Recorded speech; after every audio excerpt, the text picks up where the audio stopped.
Bonjour, je suis Alessandra Aula, secrétaire générale du Bureau international catholique de l'enfance, le BICE, et je tiens à remercier particulièrement Agnès Grau et Loïdel pour l'opportunité qui nous est offerte de pouvoir vous faire part de comment le BICE et son réseau de membres sur le terrain ont fait face et continuent à accompagner les enfants en situation de vulnérabilité, leurs familles et les communautés dans cette situation de crise Covid-19.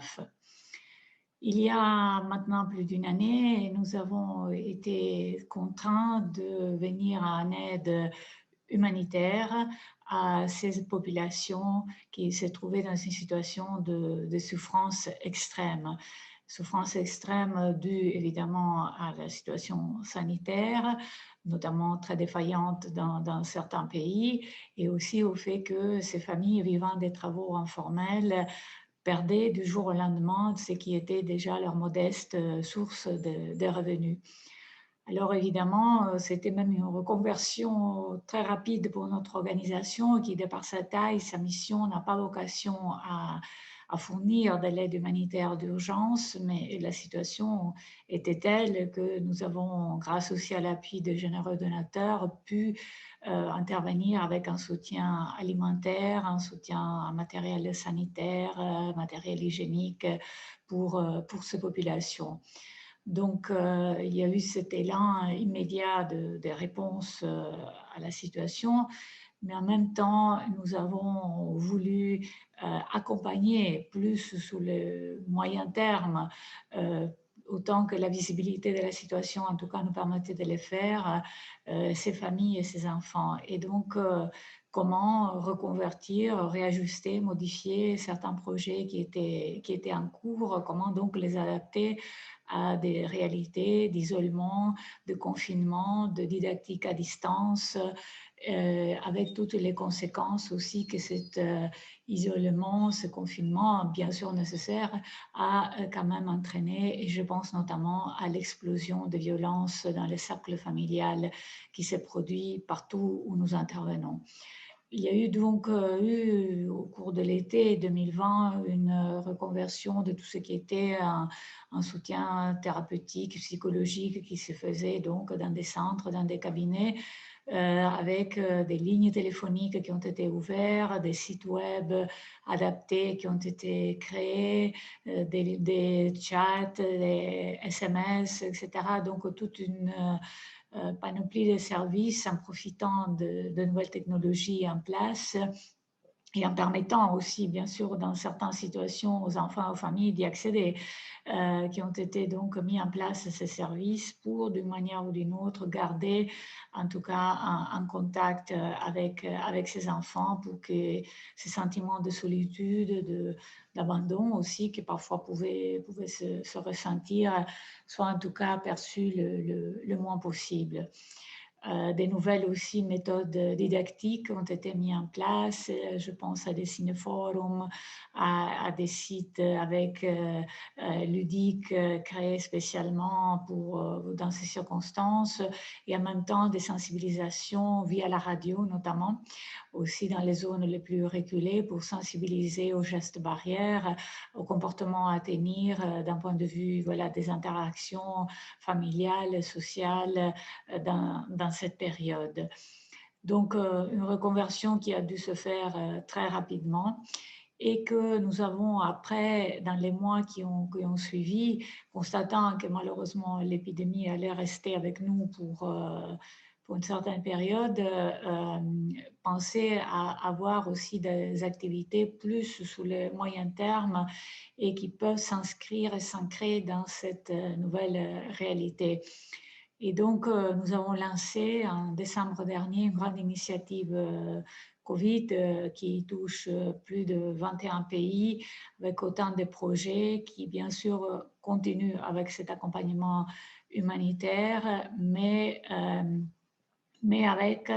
un projet sur 2 volets qui s'inscrit, comme je disais, plus dans la durée. Donc, nous avons vu, selon les capacités aussi des organisations et les besoins, de co-construire quelque chose qui axe sur la parentalité responsable pour assurer aux enfants un environnement familial bien traitant, pour combattre donc les violences dans les cercles familiales, dans les cercles de confiance, d'où bien sûr au fait des conditions de logement particulièrement contraignantes, au fait par le stress de ces parents qui ont perdu leur source de revenus. Donc, toutes ces circonstances ont amené à cette augmentation fortement préoccupante de la violence vis-à-vis des enfants. Et donc, ce projet axe sur ce qui est une parentalité responsable, mais en même temps sur des activités génératrices de revenus pour les familles, pour aussi des jeunes, pour qu'ils puissent se former, avoir un métier. Ceci se faisait déjà dans le cadre de certains projets du lycée. La pandémie nous a aussi obligés à renforcer ce volet, à fournir des formations professionnelles adaptées. Donc, beaucoup aussi de ces formations ont été reconverties en ce qui sont des activités plutôt agricoles, d'élevage, de boulangerie qui se sont ouvertes ici et là. Et donc, former et faire aussi travailler les familles, les jeunes, pour assurer un revenu dans des conditions dignes et aussi pour valoriser la personne humaine qui du jour au lendemain venait à tout perdre, à ne plus avoir de contact et donc pour qu'elle continue à se sentir vraiment un être humain à part entière, un sujet de droit. Donc, tous ces projets sont en train de cheminer avec de bons résultats, pour l'instant en tout cas de ce qu'on peut voir, et des besoins qui restent extrêmement forts et pressants auxquels on essaie de continuer en tout cas à accompagner et à y répondre. Ceci s'inscrit bien sûr dans un contexte des crises économiques, sociales, sanitaires, voilà, qui apparaît évidemment sous nos yeux tous les jours dans nos pays, y compris dans nos pays, mais qui rentrent dans un contexte de crise qui était antécédente à la pandémie. Notamment pour nous, ONG des droits de l'homme, nous vivions déjà en fait cette profonde crise du multilatéralisme que depuis déjà quelques années était bien présent dans notre travail de plaidoyer, que ce soit au niveau international, mais aussi au niveau national et local. Donc, l'approche droit, évidemment, pâtit encore plus suite à la pandémie. Comment créer une culture de droit, un respect des droits de la personne, en commençant par les droits à la vie, par les droits à la santé, bien sûr, les droits au logement, les droits à la nourriture, dans des situations inconnues, au fond, avant que cette crise de Covid-19 éclate, du fait d'être un phénomène planétaire. Ceci nous interroge beaucoup. Comment continuer à faire du plaidoyer efficacement? De quelle façon est-ce que les instruments que nous avons à notre disposition continuent à être vraiment d'actualité, à avoir un impact, que c'est au quoi, au fond, nous visons tous? Quels changements peuvent-ils apporter aujourd'hui? Je crois qu'on voit ces interrogations qui, comme je disais, étaient déjà là avant la crise et qui ont pris toute leur dimension et toute leur force avec cette crise de Covid-19. Et donc, nous interpelle, et nous appelle aussi à travailler ensemble avec d'autres ONG d'inspiration catholique, chrétienne, mais toute ONG qui a les droits de l'homme et les droits de l'enfant, en tout cas comme préoccupation pour se confronter et pour effectivement voir de quelle façon cette culture de droit, cette approche droit qui nous a mobilisés pendant toutes ces années et dans lesquelles nous continuons à croire profondément, peut vraiment être réactualisée pour avoir une efficacité et une effectivité auprès des familles les plus vulnérables. À côté de cela, notre situation que nous vivons dans nos pays et sur le terrain nous a aussi appris à avoir et à donner tous les sens, je dirais, à ce qui est l'approche résilience, une approche qui était très chère au BICE déjà depuis une vingtaine d'années et qui, alors aujourd'hui, nous réconforte, nous montre aussi d'autres voies possibles. Comment se reconstruire, comment garder et développer une croissance intégrale de l'être humain, de l'enfant bien sûr, une croissance qui prend en compte ce qui sont bien évidemment les besoins physiques, psychologiques, mais aussi spirituels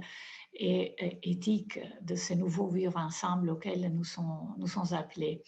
La résilience nous amène à changer des regards, ô combien nous avons dû le faire, nous le faisons pendant ces temps, à être au plus près, à revoir aussi des nouvelles opportunités. Donc, une crise, bien sûr, une pandémie,